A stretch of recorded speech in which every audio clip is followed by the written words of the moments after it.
Hi guys, it's Mandy from Mandy Lee Plays, and in this video I'm going to do a birthday buy for Xenoblade Chronicles, the definitive edition. So before we begin, I want to explain how this game became into existence.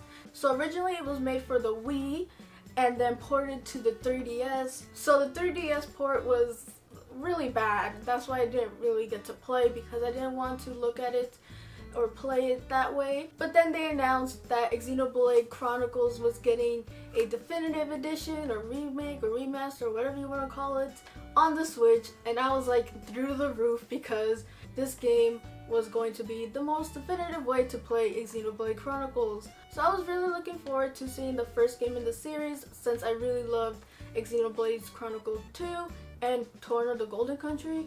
I was hyped to see, you know, where Shulk came from and the story behind that.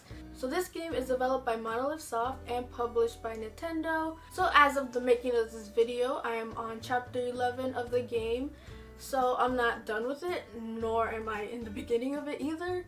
And as per usual, I'm going to do a rundown of the story. Now this is not going to contain spoilers for the game or future connected, because I haven't played those, so I don't even know. So the story is about the Bionis and Maconis, and from outside they look like giant titans, and they've been fighting this fight for a good thousands of years, and then all of a sudden they came to a standstill and life began to prosper in each of the titans, the Bionis and Maconis. So Homs, as they're referred to, which are humans, live on the Bionis, and more machine-like creatures live on the Maconis. But, you know, other stuff go into play. Where did these big titans come from? Why were they fighting for so long?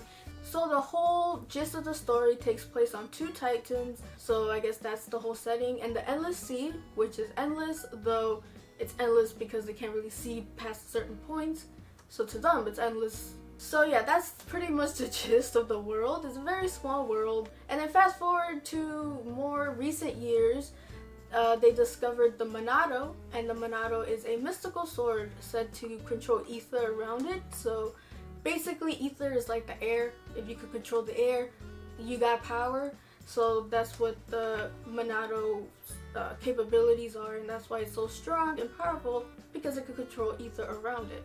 Also, I forgot to mention this in my original take of this video. The Monado is also able to see the future.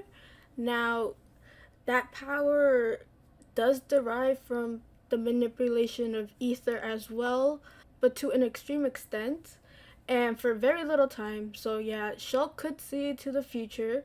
So without spoiling anything, basically Shulk takes the Monado and is off to an adventure to kind of seek answers to the question he has. He's a very curious boy. So yeah, and he goes along with his friend Ryan, and you meet other party members along the way. So yeah, the story is very complicated, so I'm just gonna stop it there and go into gameplay. Alright, so the gameplay is the part of the game where I kind of had most problems with. And that's because the way it's kind of set up, like I said, this is a Wii game ported to a 3DS game, then ported to a Switch game. So a lot of things feel kind of clunky, especially compared to Xenoblade Chronicles 2, which had a more fluid gameplay going on. So basically, the format, you get a bunch of arts. Now, Shulk wields the Monado, so he gets an extra set of arts. And you basically just click on the art, wait till it refreshes, and do all that stuff. Now there is tactical stuff behind it, like breaking, toppling, ether, how to manipulate damages, and the Monado arts themselves and how to use them. So there's a lot of things to use.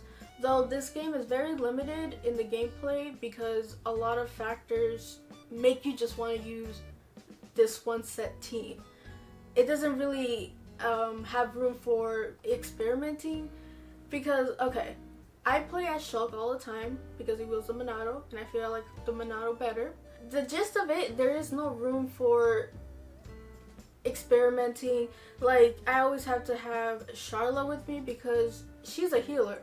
Now, other cast members have healing spells, but Charla's is the best, but she's a glass cannon.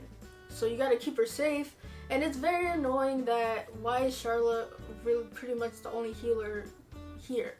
So I always have to have her, and I always have to have like a tank, either Dunban or Brian.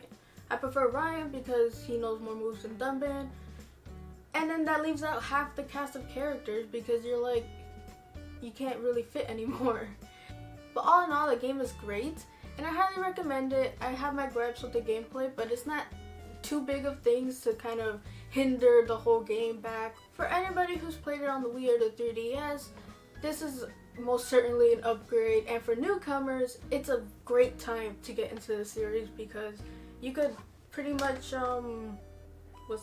marathon the series. You go Xenoblade Chronicles 1, and then go to Xenoblade Chronicles 2, and then Tona the Golden Country, and then Future Connected. So it's the perfect time for more new players to get into the series because pretty much all the games are right there. Okay, so is this game worth the buy? Of course.